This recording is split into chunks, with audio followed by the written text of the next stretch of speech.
तर विद्यार्थ्यांनो एकाडम्या special super क्लासमध्ये आपले या स्वागत आहे आणि या सुपर क्लासमध्ये आपण येणाऱ्या प्रत्येक भरतीसाठी अत्यंत उपयुक्त असणारे जी के क्वेश्चन्स कव्हर करणार आहोत आणि त्यामुळे या सुपर क्लासला आपल्याला सुरूपासून शेवटपर्यंत नक्कीच पाहायचं आहे। तसेच तुम्ही चॅनलवर नवीन असाल तर सबस्क्राईब लगेच करून घ्या। सबस्क्राईब केल्याच्या नंतर बेल आयकॉनला प्रेस करून ऑल मध्ये सिलेक्ट करून घ्यायचं आहे, जेणेकरून नवीन व्हिडिओ मी जेव्हा कधी अपलोड करेल त्याचे नोटिफिकेशन अपलोड करता तुमच्या स्मार्टफोनवर मोबाईलवर मिळून जाईल। तर या सुपर क्लासला सुरुवात करू। या सर्वात पहिला प्रश्न मित्रांनो आपल्या समोर या ठिकाणी असा आहे, स्मरणशक्तीवर नियंत्रण ठेवणे कोणत्या अवयवाचे कार्य आहे? स्मरणशक्तीवर नियंत्रण ठेवणे खालीलपैकी कोणत्या अवयवाचे कार्य आहे? ऑप्शन क्रमांक 1 योग्य राहील, मेंदू या अवयवाचे कार्य स्मरणशक्तीवर नियंत्रण ठेवणे हे एक महत्त्वाचे आहे। पुढचा प्रश्न, स्मरणशक्तीवर नियंत्रण ठेवणे हे मेंदूच्या कोणत्या भागाचे कार्य आहे? स्मरणशक्तीवर नियंत्रण ठेवणे मेंदूच्या खालीलपैकी कोणत्या भागाचे कार्य आहे? ऑप्शन क्रमांक मित्रांनो 2 योग्य राहील, प्रमस्तिष्क या भागाचे स्मरणशक्तीवर नियंत्रण ठेवणे हे एक महत्त्वाचे कार्य आहे। पुढचा प्रश्न, चेतापेशी या सामान्यपणे कशापासून ऊर्जा मिळवत असतात? चेतापेशी सामान्यपणे खालीलपैकी कशापासून ऊर्जा मिळवत असतात? ऑप्शन क्रमांक 3 योग्य राहील, ग्लुकोज पासूनचे आहे चेतापेशी सामान्यपणे ऊर्जा मिळवत असतात। पुढचा प्रश्न, हाती प्राण्याचे हृदय एका मिनिटामध्ये किती वेळेस स्पंद करत असते? हाती या प्राण्याचे हृदय एका मिनिटामध्ये किती वेळेस धडकत असते? ऑप्शन क्रमांक 3 योग्य राहील, हाती या प्राण्याचे एका मिनिटामध्ये जे हृदय आहे मित्रांनो 300 वेळेस धडकत असते। पुढचा प्रश्न, कोंबडी किती सेकंदापेक्षा जास्त उडूच शकत नसते? कोंबडी हा पक्षी खालीलपैकी किती सेकंदापेक्षा जास्त उडू शकत नसतो? ऑप्शन क्रमांक 1 योग्य राहील, 13 सेकंदापेक्षा जास्त कोंबडी कधीच उडू शकत नसते। पुढचा प्रश्न, भाजीपाला संशोधन केंद्र खालीलपैकी कोणत्या ठिकाणी स्थित आहे? भाजीपाला संशोधन केंद्र खालीलपैकी कोणत्या ठिकाणी स्थित आहे? ऑप्शन क्रमांक 1 योग्य राहील, वाकोली या ठिकाणी भाजीपाला संशोधन केंद्राची स्थापना झालेली आहे। पुढचा प्रश्न, भाजीपाला संशोधन केंद्र स्थित असलेले वाघोली हे ठिकाण कोणत्या ठिकाणी स्थित आहे? भाजीपाला संशोधन केंद्र स्थित असलेले वाघोली ठिकाण खालीलपैकी कोणत्या ठिकाणी स्थित आहे? ऑप्शन क्रमांक 2 राहील, रत्नागिरी जिल्ह्यामध्ये भाजीपाला संशोधन केंद्र स्थित असलेले वाघोली ठिकाण स्थित झालेले आहे। पुढचा प्रश्न, रस्ते अपघातामध्ये महाराष्ट्र राज्याचा कोणता क्रमांक लागत असतो?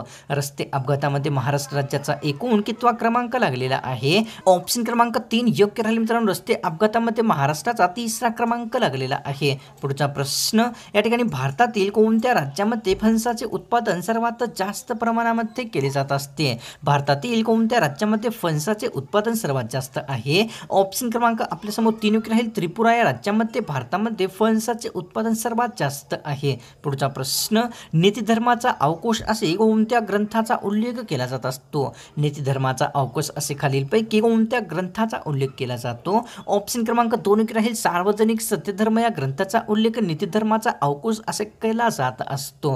पुढचा प्रश्न, महात्मा फुले यांच्या मरणोत्तर प्रकाशित झालेला खालीलपैकी कोणता एक ग्रंथ आहे? महात्मा फुले यांच्या मरणोत्तर प्रकाशित झालेला खालीलपैकी कोणता ग्रंथ आहे? ऑप्शन क्रमांक 2 राहील, सार्वजनिक सत्यधर्म हा जो ग्रंथ आहे महात्मा फुले यांच्या मरणोत्तर हा एक प्रकाशित झालेला होता। पुढचा प्रश्न, महात्मा फुले यांच्या सार्वजनिक सत्यधर्म या ग्रंथाला एकूण किती नावाने ओळखले जात असते? महात्मा फुले यांच्या सार्वजनिक सत्यधर्म या ग्रंथाला एकूण किती नावाने ओळखण्यात येत असते? ऑप्शन क्रमांक मित्रांनो आपल्यासमोर या ठिकाणी 2 योग्य राहील, सार्वजनिक सत्यधर्म या ग्रंथाला जे आहे इतर 2 नावाने ओळखले जात असते। पुढचा प्रश्न पाहूया, लोकहितवादी ही व्यक्ती खालीलपैकी कोणत्या वृत्तपत्राशी संबंधित होती? लोकहितवादी ही व्यक्ती खालीलपैकी कोणत्या वृत्तपत्राशी संबंधित होती? तर ऑप्शन क्रमांक 4 योग्य राहील मित्रांनो, लोकहितवादी ही जी व्यक्ती आहे मित्रांनो इंदुप्रकाश सुधारक तसेच वृत्तवैभव या सर्व वृत्तपत्राशी संबंधित व्यक्ती होती। पुढचा प्रश्न, कलकत्ता विद्यालयाने सर्वप्रथम कोणत्या भाषेमध्ये उच्च शिक्षण उपलब्ध करून दिलेले होते? कोलकाता येथील विद्यालयाने सर्वप्रथम कोणत्या भाषेमध्ये उच्च शिक्षण मिळवून दिलेले होते? ऑप्शन क्रमांक 2 योग्य राहील, इंग्रजी भाषेमध्ये कोलकाता विद्यालयाने सर्वप्रथम उच्च शिक्षण मिळवून दिलेले होते। पुढचा प्रश्न, महाराष्ट्रामध्ये सर्वात जास्त कापूस लागवड कोणत्या विभागात होत असते? महाराष्ट्रातील कोणत्या विभागामध्ये सर्वात जास्त प्रमाणामध्ये कापूस लागवड केली जाते? ऑप्शन क्रमांक 1 योग्य राहील, विदर्भ या विभागामध्ये महाराष्ट्रामध्ये सर्वात जास्त प्रमाणामध्ये कापूस लागवड केली जात असते। पुढचा प्रश्न, गरिबांचे बदाम असे कोणत्या पिकाला संबोधण्यात येत असते? गरिबांचे बदाम असे खालीलपैकी कोणत्या पिकास संबोधले जाते? ऑप्शन क्रमांक 1 योग्य राहील, भुईमुग या पिकाला जे आहे गरिबांचे बदाम असे संबोधण्यात येत असते। पुढचा प्रश्न, राजाराम मोहन राय यांना नव्या युगाचे अग्रेसर कोणत्या व्यक्तींनी म्हटलेले होते? राजा राममोहन राय यांना नव्या युगाचे अग्रेसर असे खालीलपैकी कोणत्या व्यक्तींद्वारा बनवण्यात आलेले होते? ऑप्शन क्रमांक 3 राहील रवींद्रनाथ टागोर यांच्याद्वारा राजा राममोहन राय यांना नव्या युगाचे अग्रेसर असे म्हणण्यात आलेले होते. पुढचा प्रश्न या ठिकाणी राणीगंज कोळशासाठी प्रसिद्ध असलेले ठिकाण कोणत्या राज्यामध्ये येते ते सांगायचं आहे. राणीगंज हे कोळशासाठी प्रसिद्ध असलेले ठिकाण भारतातील कोणत्या राज्यात येते? ऑप्शन क्रमांक 4 राहील पश्चिम बंगाल राज्यामध्ये राणीगंज कोळशासाठी प्रसिद्ध असलेले ठिकाण स्थित आहे. पुढचा प्रश्न पोर्तुगीजांचे मुख्यालय खालीलपैकी कोणते ठिकाण बनलेले होते? पोर्तुगीजांचे मुख्यालय खालीलपैकी कोणते एक ठिकाण होते? ऑप्शन क्रमांक 2 राहील गोवा हे जे ठिकाण किंवा राज्य होते पोर्तुगीजांचे मुख्यालय बनलेले होते. पुढचा प्रश्न पाहूया. प्रत्यक्ष कृती दिन हा खालीलपैकी कोणत्या संघटनेशी संबंधित होता? प्रत्यक्ष कृती दिन खालीलपैकी कोणत्या संघटनेशी संबंधित होता? ऑप्शन क्रमांक मित्रांनो आपल्यासमोर या ठिकाणी 3 योग्य राहील. मुस्लिम लीग या संघटनेशी संबंधित प्रत्यक्ष कृती दिन हा झालेला होता. पुढचा प्रश्न पितळखोरा लेणी महाराष्ट्रातील कोणत्या जिल्ह्यामध्ये येते ते सांगायचं आहे. पितळखोरा लेणी महाराष्ट्रातील कोणत्या जिल्ह्यात येते? ऑप्शन क्रमांक 1 योग्य राहील. औरंगाबाद जिल्ह्यामध्ये पितळखोरा लेणी स्थित झालेली आहे. पुढचा प्रश्न मायनी अभयारण्य महाराष्ट्रातील कोणत्या जिल्ह्यामध्ये येते? मायनी अभयारण्य महाराष्ट्रातील कोणत्या जिल्ह्यात येते? ऑप्शन क्रमांक 1 योग्य राहील. सातारा जिल्ह्यामध्ये मायनी अभयारण्य स्थित झालेले आहे. पुढचा प्रश्न पाहूया. कारंजा सोहळ अभयारण्य महाराष्ट्रातील कोणत्या जिल्ह्यामध्ये आहे ते सांगायचं आहे मित्रांनो. कारंजा सोहळ अभयारण्य महाराष्ट्रातील कोणत्या जिल्ह्यामध्ये स्थित आहे? ऑप्शन क्रमांक 2 योग्य राहील. वाशिम जिल्ह्यामध्ये कारंजा सोहळ अभयारण्य स्थित झालेले आहे. पुढचा प्रश्न खरोसा लेणी महाराष्ट्रातील कोणत्या जिल्ह्यात येत असते? खरोसा लेणी महाराष्ट्रातील कोणत्या जिल्ह्यात येते? ऑप्शन क्रमांक 2 राहील. लातूर जिल्ह्यामध्ये खरोसा लेणी स्थित झालेली आहे. पुढचा प्रश्न बांधवगड राष्ट्रीय उद्यान भारतातील कोणत्या राज्यामध्ये येते ते सांगायचं आहे. बांधवगड राष्ट्रीय उद्यान भारतातील कोणत्या राज्यात येते? ऑप्शन क्रमांक 4 राहील. मध्य प्रदेश राज्यामध्ये बांधवगड राष्ट्रीय उद्यानाची स्थापना झालेली आहे. पुढचा प्रश्न नागार्जुन सागर हे प्रसिद्ध धरण कोणत्या नदीवर स्थित आहे?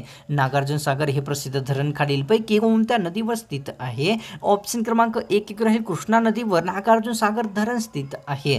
पुढचा प्रश्न भारतामध्ये सर्वात जास्त रामसर स्थळांची संख्या असलेले राज्य कोणते आहे ते सांगायचं आहे मित्रांनो.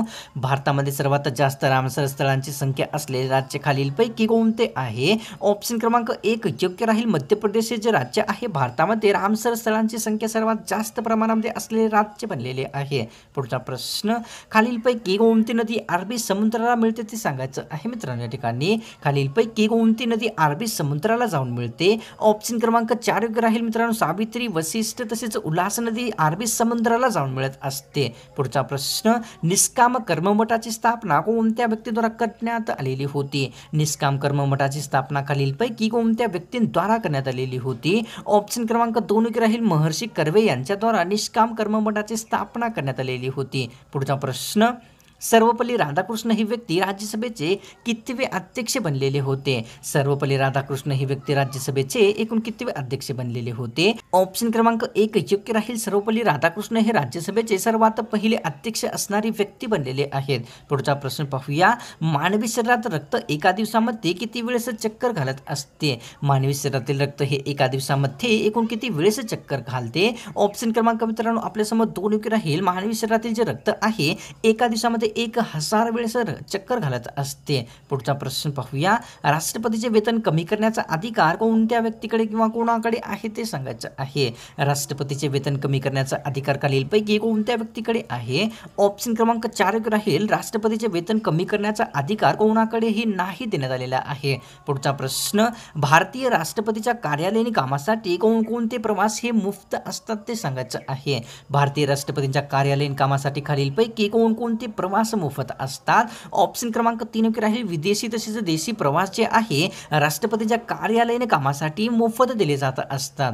शरीरातील कोणत्या अवयवामध्ये हायड्रोक्लोरिक आम्ल असते ते सांगायचं आहे. शरीरातील कोणत्या अवयवामध्ये हायड्रोक्लोरिक आम्ल असते? ऑप्शन क्रमांक 3 राहील. जठर या अवयवामध्ये हायड्रोक्लोरिक आम्ल स्थित झालेले असते. पुढचा प्रश्न पाहूया. बहिष्कृत भारत या वर्तमानपत्राचे संपादक तसेच संस्थापक कोणती व्यक्ती होती ते सांगायचं आहे. बहिष्कृत भारत या वर्तमानपत्राचे संपादक तसेच संस्थापक खालीलपैकी कोणती व्यक्ती होती? ऑप्शन क्रमांक 1 राहील. डॉक्टर बाबासाहेब आंबेडकर यांनी बहिष्कृत भारत वर्तमानपत्र महाराष्ट्राचे संपादक तसेच संस्थापक एक व्यक्ती बनलेले होते. पुढचा प्रश्न, रक्तदान केल्याने खालीलपैकी कोणकोणती समस्या उद्भवू शकत असतात? रक्तदान केल्याने खालीलपैकी कोणकोणती समस्या उद्भवू शकते? ऑप्शन क्रमांक मित्रांनो आपल्यासमोर या ठिकाणी सर्वच म्हणजे उलट्या, संडास, चक्कर व अशक्तपणा हे सर्व जे कारणे आहेत ते रक्तदान केल्यास उद्भवू शकत असतात.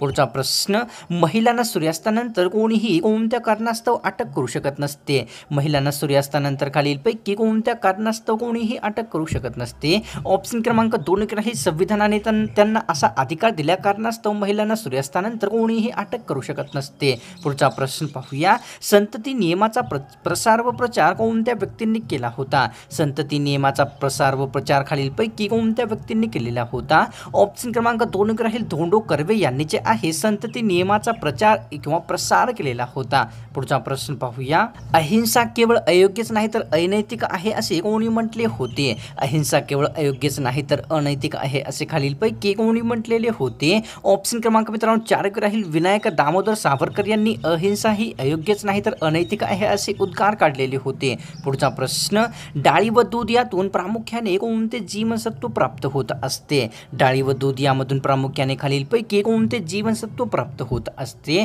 ऑप्शन क्रमांक 1 राहील, ब जीवनसत्व हे जे जीवनसत्व आहे डाळी व दुधामधून एक प्राप्त होत असते. पुढचा प्रश्न पाहूया, भारतातील कोणत्या राज्यात सर्वात जास्त कापड गिरण्या स्थित आहेत? भारतातील कोणत्या राज्यामध्ये सर्वात जास्त प्रमाणामध्ये कापड गिरण्या स्थित आहेत?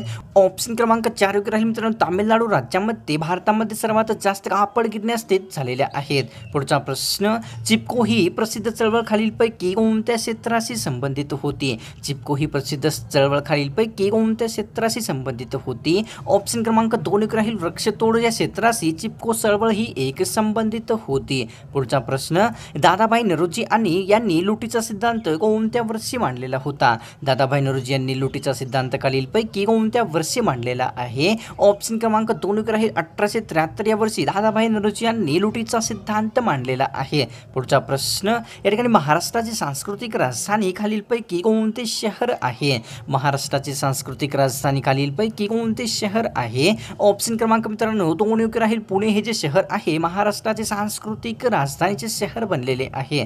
पुढचा प्रश्न, बर्वे प्रकरणामध्ये एकूण किती व्यक्तींना अटक करण्यात आलेले होते? बर्वे प्रकरणामध्ये एकूण किती व्यक्तींना अटक करण्यात आलेले होते? ऑप्शन क्रमांक मित्रांनो आपल्यासमोर या ठिकाणी 2 राहील, बर्वे प्रकरणामध्ये एकूण जे आहे 2 व्यक्तींना अटक करण्यात आलेली होती. पुढचा प्रश्न, बर्वे प्रकरणामध्ये कोणत्या दोघांना अटक करण्यात आलेले होते? बर्वे प्रकरणामध्ये खालीलपैकी कोणत्या व्यक्तींना अटक करण्यात आलेले होते? ऑप्शन क्रमांक 3 राहील, गोपाळ गणेश आगरकर तसेच लोकमान्य टिळक या दोघांनाही बर्वे प्रकरणामध्ये अटक करण्यात आलेले होते. पुढचा प्रश्न, प्रसिद्ध असलेले बर्वे प्रकरण कोणत्या जिल्ह्यामध्ये कोणत्या शहरामध्ये घडलेले होते? प्रसिद्ध असलेले बर्वे प्रकरण खालीलपैकी कोणत्या जिल्ह्यात घडलेले होते? ऑप्शन क्रमांक 1 राहील, कोल्हापूर जिल्ह्यामध्ये बर्वे प्रकरण हे एक घडलेले होते. पुढचा प्रश्न, गोपाळ गणेश आगरकर हे कोणत्या वृत्तपत्राचे संपादक व्यक्ती होते? गोपाळ गणेश आगरकर हे खालीलपैकी कोणत्या वृत्तपत्राचे संपादक होते? ऑप्शन क्रमांक 2 राहील, केसरी वृत्तपत्राचे या ठिकाणी गोपाळ गणेश आगरकर ही एक व्यक्ती संपादक व्यक्ती होते. पुढचा प्रश्न, गोपाळ गणेश आगरकर केसरी वृत्तपत्राचे संपादक एकूण किती वर्ष होते ते सांगायचं आहे.